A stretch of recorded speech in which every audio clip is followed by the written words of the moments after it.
I think that everyone has to take responsibility for their own actions and their own way in which they respond to this presidency, etc. You know, you're acting like you're the great reporter, blah, blah, blah.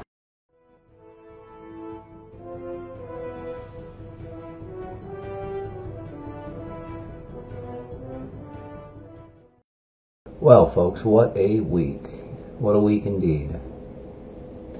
If a bombing spree wasn't enough, we got a mass shooting along with it. So, I planned to just do a video about the bomber, but given what's happened this weekend, I guess this will be a two-parter. I mean, first you heard on the 23rd news breaking of George Soros getting a bomb, and then it was the Clintons and Obamas, and then it was CNN, and then it was Eric Holder. And I really couldn't believe how many of them were going out. I just had to believe, like, this has to be the last one. Another paralyzer! But nope, even another one came from Maxine Waters. How many of these bombs showed up, you might ask? Someone today targeted President Obama, Hillary Clinton, John Brennan, Eric Holder, Maxine Waters, George Soros, Debbie Wasserman Schultz, and CNN. Yeah, and even that number is outdated. The bomber even had the foresight to be sure that if the packages didn't make it to their destination, that the return address would bounce them back to Debbie Wasserman Schultz's office. So this guy, even if he failed to get to his target, he's going to get the bombs to someone. Now, given that this was a almost unprecedented happening, and it was ongoing for about 3 days, you think everyone stepped back and waited to see what was going on? No, Twitter had a nickname for him immediately, the MAGA bomber, and we're using it as a voting issue almost immediately. Interesting, huh? Very few people were willing to wait, and I have to actually give credit to Rush Limbaugh. Now, if you don't know who Rush Limbaugh is, he's the guy you listen to if you were too young to listen to William F. Buckley and too old to listen to Ben Shapiro. But he pointed to a journalist who actually seemed to understand what their job was. As a journalist, my job is to be skeptical. Terrorist attacks are committed during times of desperation, not victory. People who've won against Obama, Clinton, Soros have no reason to attack them now, when they've all but become irrelevant. That's tough. The way he put that, bro, I'm telling you, bro. Tough indeed. She lays out clearly what the duty of the journalist is in this time of uncertainty. But alas, did they listen? Hell no. This is his rhetoric that has created this moment in time, and to ignore that is to ignore a huge component of what's going on here. No one's blaming the president. Is anyone blaming the president?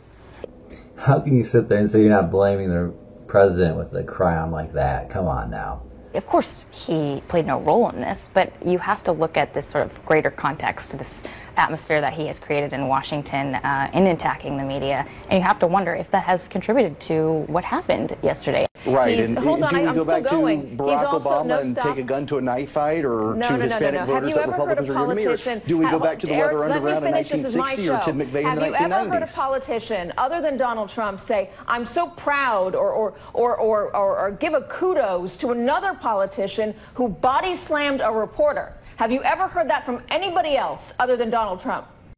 Yet before anybody knew anything about what was going on, the media was quick to blame Trump's rhetoric. They professed they weren't, but anyone who could read or cry on it could tell what they were doing. And this is, of course, ironic considering when the Bernie Sanders supporter shot up a baseball team worth of Republicans, the media never blamed Bernie Sanders for standing up and saying healthcare reform would kill people. No one made a fuss when Susan Rice received ricin, when the DOJ received mysterious white powders, when Donald Trump Jr. and his wife received the same kind of toxic substances. Nobody cared. Nobody talked about that. In fact, nobody even talked about the 200-pound bomb that was being made for Election Day by a leftist, or the 613 examples of violence and harassment, oftentimes media approved. But we don't talk about that because, well, it happens to conservatives. Another interesting bit of the media narrative that it seemed like that Soros kind of dropped out of the conversation. Now, it's true he got his first, but it's funny that even in that earlier CNN clip, he was listed like right in the middle, even though he was the first one. I mean, almost like they want people to sort of miss that he's involved in any of this. So by Friday, the guy was caught. His name's Cesar Soyak, apparently a man with a interesting Twitter history, touting the supremacy of the Seminole Nation and their support for Donald Trump. Now, of course, at first there were reports a white man was arrested. Obviously not. So that ruins their white nationalist angle. He also has a criminal background. 2002, he was busted for making a bomb threat then, and has arrests for assault and grand theft auto throughout. So not the most upstanding citizen to begin with. But there seemed to be plenty of evidence he was a Trump supporter. For instance, he was crazy enough to plaster his van with pro-Trump, anti-Dem stickers. Obviously, a lot of people ask questions about this, though, because they're not quite sure how these stickers still look as good as they do. And quite honestly, if you were trying to make someone look, personally, really, come on, this is over the top. You could have just had a Twitter history to prove this. Come on, really. But there's some people questioning the authenticity of the stickers on the van. Laura Loomer also tweeted a picture of a supposed background check for him. As the media reported he was a registered Republican, she seemed to suggest there was evidence that he was part of the Democrat Party. Now, the only thing that makes me raise my eyebrows about this, if you see in hers, the info is still pending on everything but the birthday and political party. Well, someone else released the full background check, and it lists ethnicity as African American, religion as Jewish, and kids as 8. So, unless there's some information about this guy that's not out there, I don't think this is the right background check. And I also don't trust Laura Loomer as far as I can throw her. So, take this with a grain of salt. I don't think it's the best evidence. I'd also mention Paul Joseph Watson pointed out, if you look through the guy's Twitter feed, though I don't think his Twitter profile is still up, he followed a handful of leftists and no conservative voices. So you got the van and about 2 years worth of tweets to suggest he's a Republican. Pictures at a Trump rally. The kind of evidence that makes it so irrefutable, beating you over the head with his affiliation. But maybe he really just loved Trump. Maybe it's not a suspicious attempt to frame him as a Trump supporter. Who knows?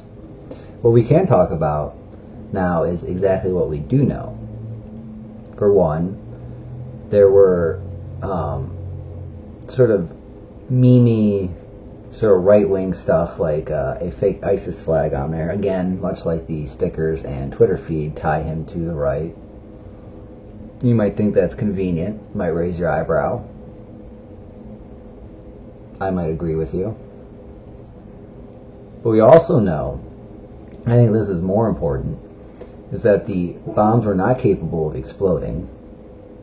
Now, of course, the shitlords on the internet knew this long before media was reporting it, but this raises an interesting question. Why would someone who's intent on doing harm send useless bombs with digital displays and no detonator? And can you even call it a bomb if it's incapable of blowing up? This is a very curious thing for someone who's supposedly intent on killing Trump's targets. He would send bombs that are unable to kill anyone. The appearance of the bombs as well, apparently they weren't even good fakes. So not only were they non-operational, they didn't even look like they would be operational, according to a Navy EOD officer, describing them in a way I quite like. Whoever made the bomb, wanted it to be painfully obvious to anyone and everyone that it's a bomb. This is nearly the same as a bundle of road flares wrapped together with an old-timey alarm clock ticking away.